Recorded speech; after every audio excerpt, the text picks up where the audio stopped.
అండి. ఎవరైనా మాట్లాడతారా అండి?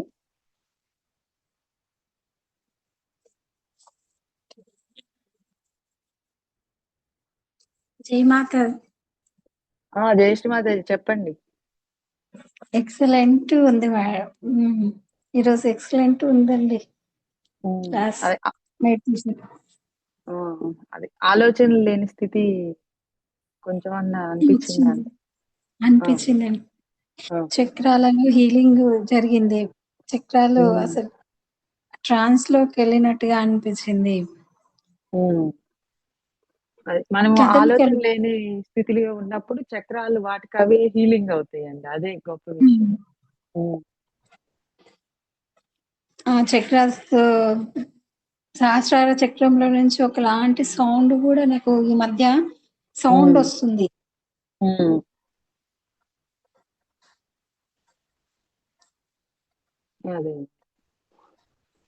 అదే మనకి ఒక్కొక్కరికి ఒక్కొక్క రకమైన ఎక్స్పీరియన్స్లు వస్తూ ఉంటాయండి. మనం ఏంటంటే ప్రతిరోజు ధ్యానం చేశాము అంటే ఉదయము సాయంకాలము చక్కగా కొంత సమయం ఆలోచన లేని స్థితిలో ఉన్నామా అనేది మనకి ఇంపార్టెంట్. అది దానికోసమే ఈ లెఫ్ట్ రైట్ బ్యాలెన్స్ చేసుకున్నా, ఏదైనా మంత్రాలు తీసుకున్నా, ఏది చేసినా ఈ స్థితి కోసం. ఈ స్థితి అనేది ఇంపార్టెంట్. నిర్విచార స్థితి అనేది ఏ రోజుకి ఆ రోజు మనం ప్రాక్టీస్ చేసుకోవాలి. అదే ధ్యానం యొక్క ముఖ్య ఉద్దేశం.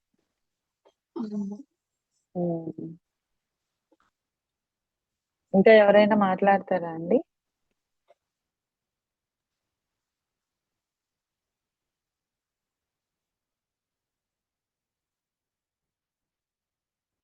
కుమారస్వామి గారు.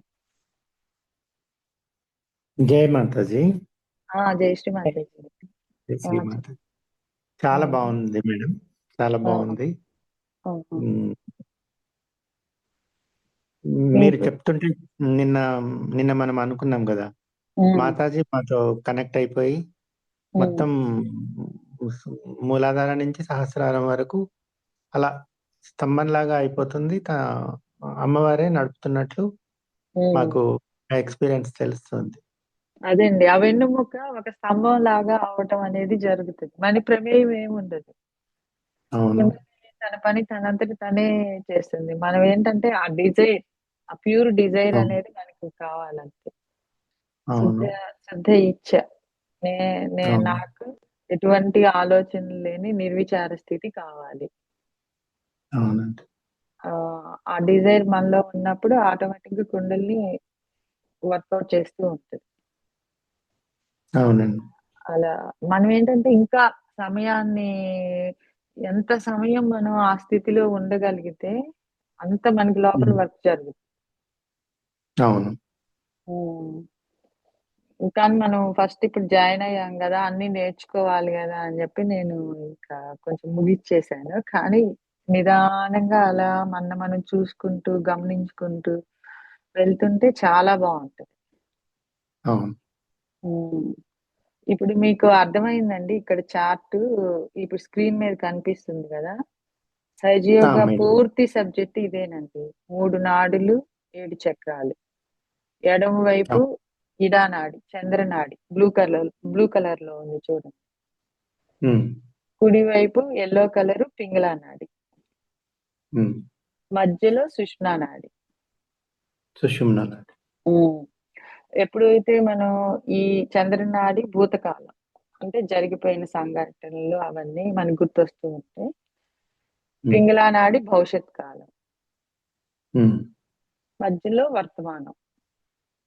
మనం పాస్ట్ లో లేకుండా, ఫ్యూచర్ లో లేకుండా, ప్రెజెంట్ లో మనం చూసుకోవాలి. శక్తి ఇలా మూలాధారం నుంచి మూలాధార, స్వాదిష్టాన, మణిపుర, అనాహత, విశుద్ధి, ఆజ్ఞ, సహస్రాలు అలా ప్రయాణిస్తా ఉంటుంది. అంతా క్లియర్ చేసుకుంటూ అది మనకి ధ్యానంలో ఉన్నప్పుడు అనుభూతి అనేది తెలుస్తా ఉంటుంది. ఎక్కడ వర్క్ చేస్తుంది కుండల్ని, అది ఎవరికి వాళ్ళకి ఒక్కొక్కరికి. ఇప్పుడు ఆ మేడం ఉంది చూడండి, సహస్రారం మీద ఇలా లాగుతున్నట్టు అనిపిస్తుంది. అట్లా ఉమ్, ఒక్కొక్కళ్ళకి ఒక్కొక్క రకమైన వీళ్ళకి వచ్చింది మనకి రావాలి అట్లా ఏం లేదు. ఎవరి అనుభూతి వాళ్ళది, ఎవరి అనుభవం వాళ్ళది. ఎవరు అవును. ఎంత సమయము ఆలోచనలు లేకుండా గడపగలిగారు. ఒక మాట వినండి, ఒక భజన వినండి, ఏదైనా గాని ఆ స్థితి అవును. మనకి రీచ్ అయిందా లేదా ధ్యానంలో అనేది మనం చూసుకోవాలి. అవును. ఇప్పుడు మీకు కొత్తగా జాయిన్ అయినా ఇది కన్‌ఫ్యూజన్ లేకుండా అర్థమైంది గదండీ! ఎడమ వైపు అవును. ఈనానాడి, కుడి వైపు పింగళా నాడి, మధ్యలో సుషుమ్నా నాడి. మన సూక్ష్మ అవును. శరీరంలో 3 నాడులు, 7 శక్తి కేంద్రాలుంటాయి. అవును. హ్మ్. ఎవరు ఏ ధ్యానం చేయించినా ఈ 3 నాడులు, ఈ 7 శక్తి కేంద్రాల మీదే చెప్తారు. ఉహు. హ్మ్. ఈ ఓకే. నేను ఈ సద్గురు విషయంలో ఒక కాన్సెప్ట్ నాది షేర్ చేసుకోవచ్చా అండి? చెప్పండి. నేనెప్పుడూ ఒకటి అనుకునేవాడిని. మనం అంతకుముందు కాలాలలో అంటే శ్రీరాముడి కాలంలోనో హ్మ్. అలా అప్పుడు పుట్టి ఉంటే ఏ వశిష్ఠ మహర్షినో లేకపోతే వాల్మీకి మహర్షినో కలిసి ఉండేవాళ్ళం. అట్లా ఆ హ్మ్. పేరు వినే ఉండేవాళ్ళం గదా! హ్మ్. తర్వాత కాలంలో శ్రీకృష్ణుడు వాళ్ళు ఉన్నప్పుడు ఆ కాలంలో లేము. హ్మ్. మళ్ళీ ఈ కలియుగంలో ఒక 100 సంవత్సరాల క్రింద మన మన మాతాజీ గాని, శ్రీరామకృష్ణ వివేకానంద మహర్షులు గాని, హ్మ్. ఆహ్, యోగానంద, యుక్తీశ్వర్ వాళ్ళున్న టైంలో ఉన్న కనీసం వాళ్ళనైనా చూసేవాళ్ళం కళ్ళతో. మనం హ్మ్. ఈ కలియుగం ఇప్పుడు పుట్టాము ఈ టైంలో మనకొక హ్మ్. సద్గురు ఎవరు? అసలు ఎక్కడ ఉంటారు? హ్మ్. అసలు అనేది పెద్ద చాలా దొరకకుండా ఉండేదన్నట్టు. ఆ హ్మ్. సద్గురువుని ఎక్కడ చూస్తామసలు? హ్మ్. అసలు ఎంత ధ్యానం చేయాలన్నా సద్గురువు లేకుండా చేయలేం కదా! హ్మ్. ఆదిశంకరాచార్యులన్నట్టు అసలు మానవ జన్మ రావడమే కష్టం. అలా హ్మ్. వచ్చిన భగవంతుడి వైపు మళ్ళడం ఇంకా కష్టం. ఇంకా హ్మ్. నీకొక సద్గురువు దొరకడం మహా దుర్లభం అని చెప్తాడన్నట్టు. అవును. అయితే నేను చాలా ఆశ్చర్యానికి గురైందేంటంటే, ఈ హ్మ్. వేదాలు, ఉపనిషత్తులు, భారతం, రామాయణం వీటన్నిట్లలో చెప్పేది హ్మ్. మీరు అంటే ఈ సహజ ధ్యానం ద్వారా మాతాజీ ద్వారా అవును. 7 గంటలలో 7 రోజులలో 7 రోజులే కదా! ఈ ప్రోగ్రామ్. అవును. అంత 7 క్లియర్‌గా రోజుల్లో మనమేంటి మనల్ని మనం బ్యాలెన్స్ చేసుకొని, మనకి మనమే గురువు, మనలోనే సర్వదేవీ దేవతలున్నారు అనేది తెలుసుకుంటాం. అవును. ఇంత తక్కువ టైంలో అసలు హ్మ్. ఎలా చెప్తారు? ఏం చెప్తారు? హ్మ్. ఎవరు చెప్తారు? అసలు ఆ హ్మ్. సద్గురువు ఎవరు? ఎక్కడి నుంచి అంత అంటే ఆ కుండలిని మాతని ఎలా హ్మ్. రీడ్ చేస్తారు? అనేవి చాలా హ్మ్. డౌట్స్ ఉండేవి. ఫస్ట్ 2 రోజులు కూడా నేను మామూలుగానే మీరు ఎక్స్‌పీరియన్స్ చెప్పండి, చెప్పండి అంటే హ్మ్. ఎక్స్‌పీరియన్స్ ఒకే రోజు 2 రోజులలోనే ఏమవుతాము అని అవును. నేను మాట్లాడలేకపోయినా హ్మ్. తర్వాత అసలు అమ్మవారు కనెక్ట్ అయిపోయి హ్మ్. ఈ ధ్యానంలో కూర్చోగానే అమ్మవారు మనతో కనెక్ట్ అయిపోతున్నారు. అవును. కనెక్ట్ అయిపోయి అన్నీ ఆమె తనై హ్మ్. చూస్తున్నారంటే అప్పుడు నాకు సద్గురువు ఎలా ఉంటారు? ఎలా మనకు ఎదురుగా లేకపోయినా సశరీరంగా లేకపోయినా మన ఆత్మతోనే కనెక్ట్ అయ్యి అలా హ్మ్. చేస్తున్నారు. అలాంటి హ్మ్. సద్గురువు నాకు దొరికినందుకు అది మీ ద్వారా, మీ హ్మ్. వాయిస్ ద్వారా మీరు అవునండి. ఈ యోగాన్ని ప్రచారం చేయడం మీరు అదృష్టవంతులు. ఫస్ట్ అదృష్టవంతులు మీరు. ఎందుకంటే మీరు అవునండి. ఇప్పుడు నాకు జయశంకర్ గారు ఏమి మీరు తెలీదు, ఏమి రాదండి. కానీ మాతాజీ గారి ముందు సేమ్ మీరెలా కనెక్ట్ అయ్యారో నేను అలానే కనెక్ట్ అయ్యాను. మా ఇంటికి ఒక ఆవిడ వచ్చి ఆవిడ ఈ ధ్యానం చేసుకోండి అంటే అసలు ధ్యానం అంటే ఏంటో కూడా తెలీదు. కానీ హుహు. సరే ఆవిడ ఏదో పెద్దావిడ చెప్తున్నారు గదా! అని శ్రీ మాతాజీ గారి ముందు కూర్చున్నా. కూర్చుంటే ఆవిడ హ్మ్. ఇట్లాగే రియలైజేషన్ చెప్పారు. అది చెప్తే హుహు. అది ఫస్ట్ టైము వినడము కొత్తగా ఉంది. కానీ ఏంటి హుహు. అంటే, ఆ శ్రీ మాతాజీ గారి ముందు కూర్చున్నప్పుడు ఏదో తెలియని ఆనందం, ఏదో కనెక్ట్ అయినట్టు, ఆ ప్రశాంతత అనేది నేను ఫీలయ్యా. హుహు. ఫీలయ్యి ఇంకా దాన్ని ప్రాక్టీస్ చేయడం మొదలుపెట్టినప్పుడు, ఇట్లా మనం ఈ అనుభవాలు అన్నీ నేర్చుకోవడం అది జరిగింది. అల్టిమేట్ నేను హుహు. నేర్చుకున్న దానిలో నాకర్థమైంది ఏంటి అంటే అండి, మనం ఎంత తెలుసుకున్నా కూడా అదంతా కూడా వదిలేసి, ఎంత సమయం మనం ఎంత ఆలోచనలు లేకుండా ఉంటే, అంత మనకి శక్తి పనిచేస్తుంది అనేది అర్థమైంది. హుహు. ఏది నేర్చుకున్నా, ఏది తెలుసుకున్నా అన్నీ వదిలేయటమే. హ్మ్. ఎంత సమయం మన కోసం మనం కూర్చోగలిగాము. మనల్ని అవును. మనం ప్రాక్టీస్ గమనించుకో ప్రాక్టీస్ ప్రాక్టీస్ అనేది చాలా ఇంపార్టెంట్. చాలా ఇంపార్టెంట్ అండి. ఎన్ని సంవత్సరాలు మనం జీవించినంత కాలం కూడా మనం నేను భగవంతుడితో కనెక్ట్ ఇన్ని అయ్యి సంవత్సరాల నుంచి ఈ మాతాజీ పేరు అసలు నేను ఎక్కడా వినలేదు. బుక్స్‌లో గాని, లేకపోతే హ్మ్. నెట్‌లో గాని ఎక్కడా కనిపించలేదు. అసలు హ్మ్. అదేదో కాశీకి కాలభైరవుడు అనుమతి ఉంటేనే రానిస్తారన్నట్టు, ఆ ఈ సమయం మాతాజీ రావాలి. గురించి నాకు ఆ సమయం వచ్చిందాకా నన్ను ఆపి, మా హ్మ్.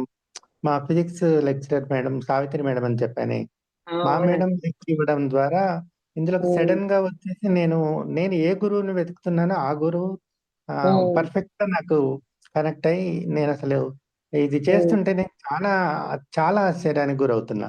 అవునండి. సద్గురువు అంటే ఇలా ఉంటారు అని హ్మ్. చెప్పేసి ముఖ్యంగా మీ ముగ్గురికి ఈ ధ్యానం నడుపుతున్న మీకు చాలా థాంక్స్ అండి. అవునండి. అంటే ఇది నాకు అదే కోరికండి. నాకు ఏంటంటే ఇంతమంది ఇంత కష్టపడుతున్నారు. వాళ్ళలో ఉన్న గురువుని వాళ్ళు గుర్తించలేక, వాళ్ళలో ఉన్న శక్తిని వాళ్ళు అనుభూతి పొందలేక, వీలైన వరకి మనం అందరికీ తెలియపరచడానికి ప్రయత్నం చేద్దాము. ఎవరికి అర్హత ఉంటే వాళ్ళు కనెక్ట్ అవుతారు. వాళ్ళు సాధన చేసుకుంటారు. అవును. హ్మ్. ఇవాళ ఈ ఇప్పుడు మీరు ఈరోజు ఇప్పుడు 2 రోజుల నుంచి జాయిన్ అయ్యారనుకోండి. మీ చక్ర స్థితుల లోపల మీకు బాగా ప్యూర్‌గా ఉన్నాయి. మీ ఆలోచన విధానం గాని, మీరు తొందరగా త్వరితగతికి చేరగలరు. మీ నుంచి శక్తి ఎంతమందికో ఉపయోగపడుతూ ఉంటది. సహజయోగంలో ఏంటి అంటే ప్యూరిటీ అనేది ఇంపార్టెంట్. వాళ్ళ చక్రాల్లో వాళ్ళ గుణగుణాలను బట్టి శక్తి పనిచేస్తా ఉంటది. అవును. వాళ్ళు హ్మ్. కొత్తగా వచ్చిన వాళ్ళైనా సరే, వాళ్ళల్లో వాళ్ళ స్వతహాగానే వాళ్ళ గుణాల్లో మంచి ప్యూరిటీ ఉన్నప్పుడు, వాళ్ళ నుంచి దైవం వాళ్ళని ఎంచుకుంటది.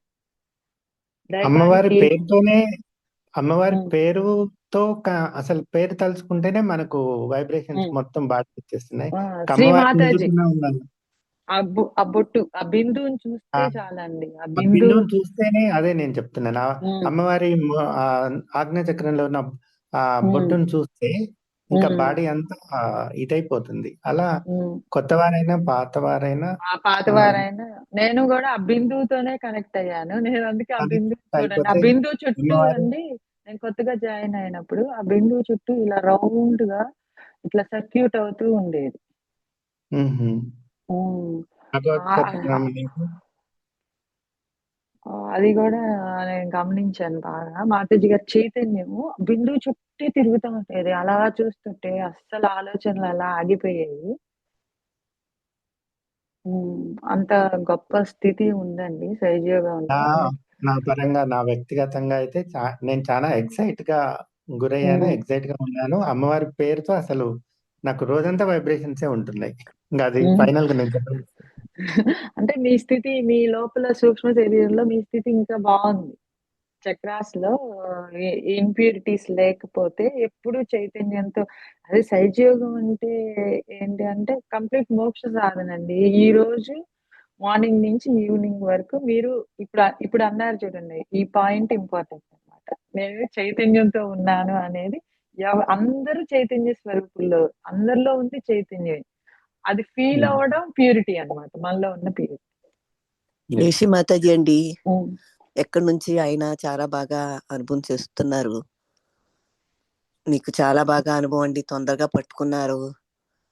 ఆ! దే అవునండి. జై ఆ! మాతాజీ. దేశీ మాతాజీ అండమ్మా. చాలా బాగా మీరు తొందరగా పట్టుకున్నారు. ఇది చాలా హ్మ్. మంచిదండి మనందరికీ కూడా. చాలా సింపుల్‌గా అవును. ఇప్పుడు నాకు 72 సంవత్సరాలు. నేను హ్మ్. అలాగే చేసుకుంటూ ఉంటాను. రేపు ఏంటి అని నాకు తెలియకుండానే నాకు అనుకోని పనులన్నీ చక్కగా జరుగుతాయండి. నేను ఫుల్లు రిలాక్స్‌గా ఉంటాను. ఏది హ్మ్. టెన్షన్ ఉండదు. దేని గురించి ఆలోచన ఉండదు. అన్ని పనులు చక్కగా జరుగుతాయండి. హ్యాపీగా జరుగుతది. నా ఆరోగ్యం గుడ్‌గా ఉంటదండి. నేను ఎంత వర్క్ హ్మ్. అన్నా ఆ వర్క్ అంటే ఇంట్లో పని. నేను చదువుకోలేదు. ఎంత వర్క్ అన్నా హ్మ్. చేసుకుంటాను. అలుపు, సలుపు లేకుండా ఉంటది. చాలా యాక్టివ్‌గా ఉంటదండి. మనలో ఉన్న కుండలిని శక్తి మనకిదంతా కూడా అది యాక్టివ్ చేస్తదండి ఆవిడి. మనం ఏ పని మీద హ్మ్. మనం అటెన్షన్ పెట్టనవసరం లేదు. మనకు కావాల్సినయన్నీ కూడా మన లోపలున్న శక్తి ద్వారానే మనకన్నీ సమకూరుస్తాయండి. మనకు తెలియకుండా టెన్షన్కి వెళ్ళిపోయి ఆ టెన్షన్ ఎక్కువైపోయి మళ్ళీ మనం లేనిపోని ఆలోచనలు రోగాలు ఇవన్నీ ఇప్పుడు అసలు కాలం అంతా కూడా అలాగే పరిగెడుతుందండి తెలియక. ఈ సబ్జెక్ట్ తెలియకండి బాబు. ప్రతి చిన్న పెద్ద వయసు లేదు దీనికి. ఆ దేశం ఈ దేశం అని లేదు. ఏ దేశంలో కూడా అంత ఈ పరుగులోనే ఉన్నారు. అది ఒకటి తెలియక. ఇది తెలిస్తే రిలాక్స్ గా ఉంటాము. మనలో ఉన్న శక్తే మనల్ని కూర్చోబెట్టి అన్ని పనులు చేస్తుంది అన్నది మనకి ఈ సహజయోగం శ్రీ మాతాజీ నేర్పారండి మనందరికీ. చాలా చాలా బాగుంటుందండి. నేను ఎంతో అనుభవిస్తున్నాను చక్కగా ఆనందంగా హ్యాపీగా ఉంటుందండి. మీరు కూడా బాగానే చెప్తున్నారు, అందుకు నాకు చెప్పాలనిపించింది నా అనుభవం కూడాను. మీరు చెప్పాలండి, ఎందుకంటే వాళ్ళు ఇంకా ఇన్స్పైర్ గా చాలా చక్కగా ఇంకా అవ్వాలి కదండి బాబు. బాగా చెప్పగలుగుతారు. ఎక్కడ ఉంటారండి మీరు? మేము ఖమ్మం అండి, ఖమ్మం. ఓకే ఓకే, ఎక్కడున్నా పర్వాలేదు. నేను ఇప్పుడు ఇక్కడ ఉన్నాను, అమెరికాలో ఉన్నాను. వచ్చేస్తాను అక్కడికి, ఇటు అటు తిరుగుతాను. పోతే ఎక్కడున్నా సరే కనెక్ట్ లో ఉంటాను. ఏ పిల్లల దగ్గరికి వెళ్ళినా, ఏ ఫంక్షన్కి వెళ్ళినా, ఎక్కడికి వెళ్ళినా నిర్విచార స్థితిలో ఉంటే అంతా కూడా మనకి ఇంకా చాలా చాలా బాగుంటుందండి. ఇంకా చాలా అంటే ఇంకా లైట్ వెయిట్ గా మన శరీరం, లోపల ఏమి అలజడి ఉండదు, ప్రశాంతంగా ఉంటాం. ఇంకా మనకి కావాల్సినవన్నీ మన దగ్గరకు వస్తున్నట్టుంటది. మిరాకిల్స్. నాకు అదే చాలా అనుభవం అండి. నాకు అసలు ఏం తెలీదు, నేను చదువుకోలేదు, నేను చాలా టెన్షన్ గా ఉండేదని ఇది వరకు. మా వారు విలేజ్ లో ఆయన ప్రెసిడెంట్ అండి. ఆ పిల్లలు చిన్నప్పుడు నాకు ఇంకా అసలు గజిబిజిగాను ఏంటో టెన్షన్ గాను ఇంకా కోపం గాను ఇంకా అస్తమాను ఎవరొకళ్ళు ఇంట్లో మనుషులు, అది చాలా ఇదిగా ఉండేదండి నాకు. ఏమి తెలీదు, చదువుకోలేదు. అప్పుడు మా అమ్మాయి ఇలా సహజయోగం మీలాగానే నేర్చుకుంది, ఎవరో చెప్తున్నారని. ఆ అమ్మాయి చదువుకుని పిల్లండి, ఇంజనీర్ చదువుకుని పిల్ల. వాళ్ళు చదువుకుంటుంటే అక్కడ ఎవరు పక్కన చెప్తున్నారు, రూమ్లో ఉన్నారని ఆ పిల్లలు వెళ్ళి తెలుసుకున్నారండి. తెలుసుకుని వాళ్ళు పట్టుకుని చేసుకుంటున్నారు. చిన్నపిల్లలు కదా, యువశక్తులు వాళ్ళు పట్టుకున్నారు. మనం ఏంటంటే ఈ ఫ్యామిలీలో పడిపోయి సంసారం, పిల్లలు, ఈ పల్లెటూరు, ఈ ప్రెసిడెంట్, ఈ గొడవలు ఇవన్నీ. ఆయన బాగానే తీరుస్తూ ఉండేవారు, ఆయన చాలా మంచిగా ఉండేవారండి. చక్కగా అంతా కూడా అందరికి న్యాయం చేస్తాను తీర్చేవారు. తగులు ఏమి ఉండేవి కాదు, ఏమి కేసులు ఇవి కూడా ఏమి ఉండేవి కదండి. అందరినీ కూడా నార్మల్ గానే పరిష్కరించేవారు. చిన్న చిన్న గొడవలు ఉంటాయి కదండి. చాలా బాబు, చాలా చాలా బాగుందండి. సరే అండి, మీరు అలా చెప్తూ ఉంటే చాలా మంది రిసీవ్ ఎంత మంది అండి ఎంత ఆందోళనగా అలజడిగా జీవితాన్ని సాగిస్తున్నారు. మనకి ఎంత ఉంటే అంతండి, కానీ ఆనందంగా ఉండటం అనేది ఇంపార్టెంట్. ఆనందం అనేది అది ఆత్మ ద్వారా రావాల్సిందే తప్పితే మనకి కోరికల వల్ల ఆనందం రాదు. అవును. ఇప్పుడు నేను ఇక్కడ అమెరికాలో ఏం చదువుకోలేదు. ఇక్కడ నేను సిటిజన్షిప్ ఇచ్చారండి నాకు. ఇచ్చారంటే నాకు మాతాజీ ఇచ్చారు. ఎవరిస్తారు? ఎవరు ఇక్కడ అమెరికాలో. ఇది దేశం, ఇది మనం ఎవరికి కావాల్సింది కాదు. ఇక్కడేమో డబ్బులతోటి మనకి రికమెండేషన్ ఏమి ఉండవండి. ఒక టెస్ట్ అండి. కానీ మన లోపల ఉన్న కుండల్ని తల్లి, అంటే మనం ఇప్పుడు కోరికలు లేకుండా ఉండాలి, ఆత్మ సంతృప్తి పొందాలి, ఆత్మానందం పొందాలి అని చెప్తున్నాం కదండి. కానీ మనకి పరమ చైతన్యంతో అనుసంధానమై ఉన్న ఈ కుండలిని శక్తి ఏంటంటే, మనకి లోపల మన అంతరంలో ఏదో ఒక డిజైర్ ఉంటుంది చూడండి, అలాంటి కోరికను కూడా తీర్చేసిద్దండి. అది ఇంకా చాలా వండర్ అనమాట. అదేనమ్మా, నాకు చదువు రాదు, ఒక ఏబిసిడీలు చదవలేనండి. ఏమ్మా, అది ఎవరికి వాళ్ళకే మళ్ళీ ఎక్స్పీరియన్స్ అయింది. ఒకళ్ళది చెప్తున్నా ఒకళ్ళకి విచిత్రంగా అనిపించింది. ఆ కుండల్ని ఆ తల్లికి ఎంత ప్రేమ అంటే, ఎన్ని జన్మల నుంచి మనలో ఉండి వేచి వేచి ఉన్నారంట. మనని సంపూర్ణంగా ఈ చైతన్యము, ఈ ఆనందం మనం అనుభూతి పొందేలాగా మనకి అనుగ్రహాన్ని ఇవ్వడానికి వేల జన్మల నుంచి వేచి వేచి ఉన్నారు మనతో. కానీ మనం గ్రహించకుండా ఈ ఈ ఇచ్చలు, ఈ కోరికలు, ఈ ఇన్‌ప్యూర్ డిజైర్స్ వైపే మన మనస్సును అంతా ప్రభావితం చేస్తుంది. కానీ ఎప్పుడైతే మనం కుండలిని వైపు వెళ్తామో, ఆ కుండలిని తల్లి ఇది కరెక్ట్, ఇది బాగుంటదేమో మన జీవితానికి అనేది అది తల్లి చేసేస్తదండి. అది ఎవరైనా సహజయోగంలోకి వచ్చిన వాళ్ళు ఎక్స్పీరియన్స్ అవుతారు. ఈ యోగం మేడం, మీరిచ్చే ఈ సహజ యోగ మార్గం చెప్పేది డైరెక్ట్ గా ఒక భక్తుడినో ఒక శిష్యుడినో తీసుకెళ్లి సింహాసనం మీద కూర్చోబెడుతున్నారు. కరెక్ట్. మీరు ఎంత చక్కగా అర్థం చేసుకున్నారంటే శ్రీ మాతాజీ గారు కూడా ఒక స్పీచ్ లో చెప్పారండి. మిమ్మల్ని రాజు అని సింహాసనం పైన కూర్చోబెట్టాను, మీరు అక్కడ కూర్చోండి, అన్ని అది జరుగుతాయి, మీరేమి ఆదుర్త పడాల్సిన అవసరం లేదు. అవును. అలా మీరు కూర్చోవడమే అంటే మీరు నిర్విచారతలో మీరు సంసారంలో ఉంటే అన్ని మీకు ఏది కావాలో ఏంటో, చంటి పిల్లాడిని తల్లి ఎలా చూసుకుంటుందో మనలో ఉన్న చైతన్య శక్తి మన అలా చూసుకుంటుందండి. ఇది అవును 100% ట్రూత్ అండి. దీన్ని మీరు అవును ఎక్కడ చెప్పమన్నా, ఏ సభలో చెప్పమన్నా మేము చెప్తాం. కరెక్ట్ అండి అది అది. ఇప్పుడు అది మాకు రాగానే ఒక టెన్షన్ వచ్చింది. నాకు ఒక ఆవిడ చెప్తే, వాళ్ళు వెళ్ళారు, వాళ్ళు పాస్ అయ్యారు, వాళ్ళు చదువుకున్న వాళ్ళు, వాళ్ళు సహజోలు కాదు, వాళ్ళు పాస్ అయ్యారు, వాళ్ళు విజయవాడ.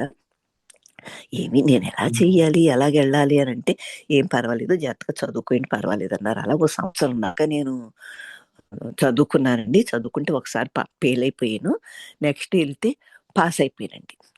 అది వాళ్ళే ఉంటారు, రికమెండేషన్ ఉండదు, ఎవ్వరు ఉండరు, మన పిల్లలు ఉండరు, ఎవరు ఉండరు, చాలా సెక్యూరిటీ అక్కడ. వాళ్ళు అడుగుతారు, అడిగినయే చెప్పాలి, మళ్ళీ మనం ఎక్స్ట్రా చెప్పకూడదు. 100 చదవాలి, 100లో వాళ్ళు 10లో ఎన్నో అలా అడుగుతారండి.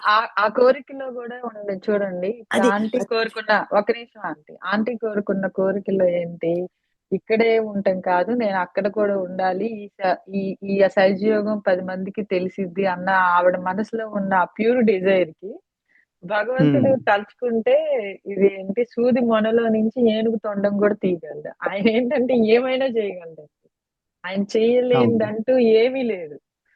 కానీ అవును. మనం ఆయనకి సరెండర్ అవ్వాలి. సరేండి అవును. ఆయనైనా ఆమెైనా ఇప్పుడు అందరూ ఈ సృష్టిలో ఉన్న వాళ్ళంతా కూడా చైతన్య స్వరూపులే. వీళ్ళు వేరు, అవును వాళ్ళంతా కూడా భగవంతుడి యొక్క చైతన్య స్వరూపులే. ఆ స్వరూపులు ఏంటంటే ఆ ఆ- ఆ తత్వానికి కనెక్ట్ అయినప్పుడు ఆ తత్వమే వాళ్ళని చూసుకుంటది. వాళ్ళకి ఏది అవసరమో ఏంటో, ఇప్పుడు మన పిల్లల్ని చూసుకుంటున్నట్టు ఆ పరమ చైతన్యమే అన్ని చూసుకుంటది. పరమ అవును చైతన్యమే మనకి తండ్రి, పరమ చైతన్యమే మనకి తల్లి, పరమ చైతన్యమే మనకి గురువు, పరమ చైతన్యమే మనకి దైవం. సర్వం పరమ చైతన్యమేనండి. అన్ని అవును స్వరూపాలు, ఈ 33 కోట్ల దేవతలు కూడా పరమ చైతన్యం. సర్వం పరమ అవును చైతన్యం. మనం అన్నమయ్య కీర్తనలో బ్రహ్మ ఒక్కడే, పరబ్రహ్మ ఒక్కడే అని పాడతారు కండి. ఉన్నది అవును ఒక్కటే ఆ చైతన్యం. అల్లా అయినా చైతన్యమే, జీసస్, క్రిస్టియన్స్ ప్రార్థించే జీసస్ అయినా చైతన్యం, అన్ని సర్వం చైతన్యమేనండి. ఇంకొకటి వేరొకటి అనేది లేదు. అది అవును గుర్తించాలి, అది మనం అందరికీ తెలియపరచాలి. అవును కులం లేదు, మతం లేదు, పెద్ద లేదు, చిన్న లేదు, ఏం లేదు, సర్వం ఉంది చైతన్యం. ఆ చైతన్యంతో మనం జీవిస్తుంటే దాన్ని మోక్ష సాధన అంటారు. ఆనందంతో జీవించాలి జీవితం అనేది. సహజయోగం యొక్క ముఖ్య ఉద్దేశం ప్రతిరోజు మనం చక్కగా చైతన్యానికి కనెక్ట్ అవ్వడం. ఉదయం సాయంకాలం, ఉదయం నుంచి సాయంకాలం వరకు మన జీవితంలో ఏదైతే ధర్మాలు ఉన్నాయో ఆ ధర్మాలను ఆచరించుకుంటూ ఆనందంగా ముందుకెళ్ళిపోవాలి అని మా ఉద్దేశం అండి. మీరేమంటారు? ప్రతిరోజు సావిత్రి. చెప్పండి సావిత్రి గారు. ఆ, అదే నేను కూడా నా మిరకిల్స్ అన్ని నా లైఫ్ లో జరిగినవి సార్కి చెప్పాను ఇన్నాళ్ళు. అయితే భీమవరం సెంటర్ లో నేను రియలైజేషన్ తీసుకున్నాను అనమాట అండి. మా మ్యాథ్స్ సారు ద్వారా రియలైజేషన్ తీసుకునే అదృష్టం కలిగింది. అప్పటికే అదే. నేను ఎంఎస్సి లో జాయిన్ అయ్యాను. సో వైజాగ్ వెళ్ళిపోయాను. వైజాగ్ లో ఎలాగైనా సెంటర్ కి అంటే మీరు మిరాకిల్స్ అంటే నా లైఫ్ అంతా మిరాకిల్సే. అవునండి. ఒక్కొక్కసారి గుర్తించక టెన్షన్ పడుతూ ఉంటా, మళ్ళీ వైబ్రేషన్స్ ఇవి చూసి ఇంత జీవితంలో అసలైనది వేరే ఉంది, ఎందుకు నేను ఇలా ఆందోళన పడుతున్నానని మళ్ళీ మామూలు అవుతూ ఉంటా. సహజమైన గుణం ఏమిటంటే కొంచెం ఎక్కువ ఆందోళన పడే స్వభావం.